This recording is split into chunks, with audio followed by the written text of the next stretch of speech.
वहिनी बोलतायत ना? नमस्कार नमस्कार, मी कांता चोरगे बोलतेय. माझ्या वृंदाची, माझ्या सुनेचीच बहीण आहे.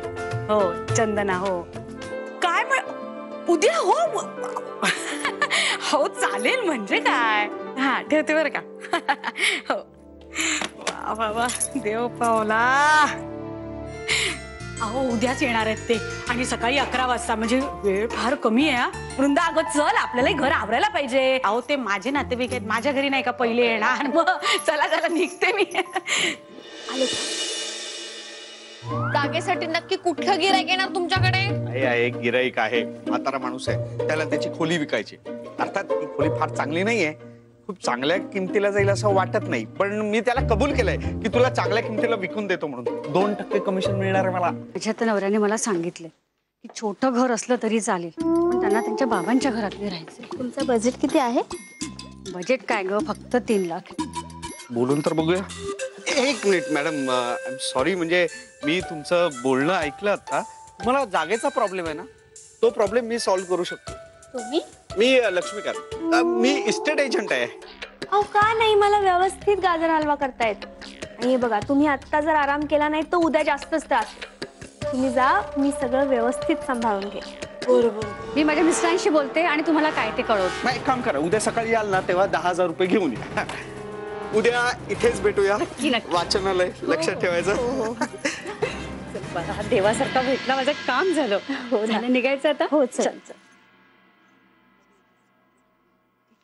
नमस्कार वहिनी. हा नमस्कार.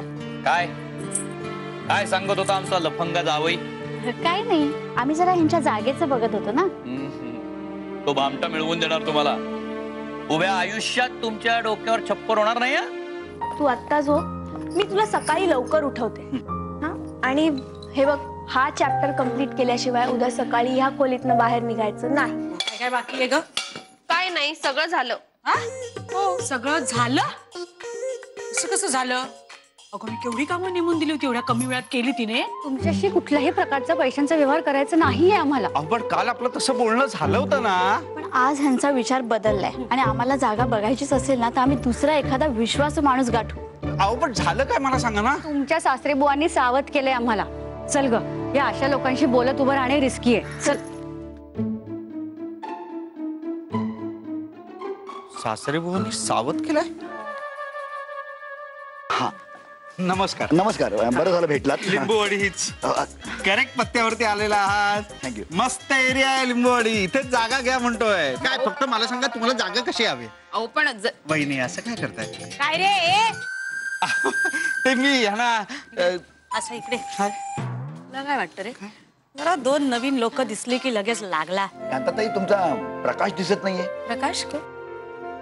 हा मुलगा तुमचा. हो, प्रसाद नाव आहे त्याचं. त्याचं काय ना, प्रसाद अगदी लहान होता तेव्हा त्याला पाहिलं होतं.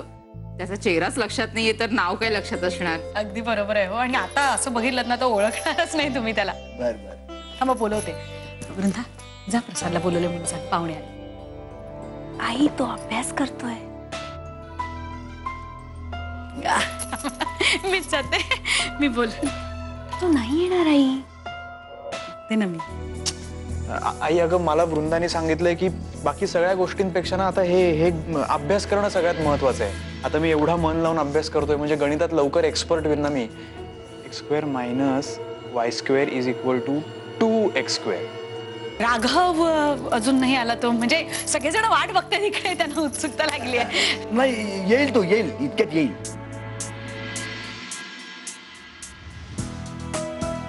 घेतलं नाही. कोण हवंय आपल्याला? काकड्यांचे हेच घर ना? हो, पण आपण कोण?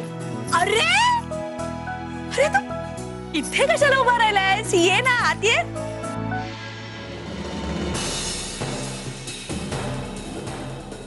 हा रमाकांत दादांचा धाकटा भाऊ, राधा वहिनीचा धाकटा दीर, आणि आपण सगळेजण ज्याची आतुरतेने वाट बघत होतो तो आम्हा सगळ्यांचा लाडका राघव.